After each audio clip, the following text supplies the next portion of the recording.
You'll need markers, plastic wrap, tape, scissors, paper or plastic cups or a chip tube, and a light from a phone or a flashlight.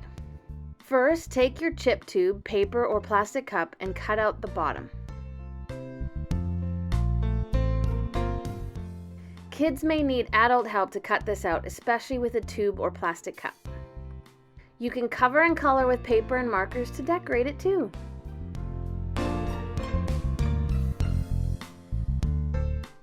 Cover one end, the smallest end in the cups, with plastic wrap, then tape it on so the wrap is tight across the top. I used duct tape for the tube and I used invisible tape for the cups.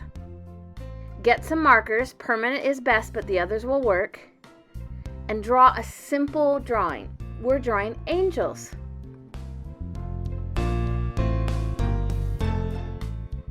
Using a phone or a flashlight, project your image onto the wall. Woohoo! You have your own DIY light projector. But the angel said to them, "Do not be afraid. I bring you good news that will cause great joy for all people.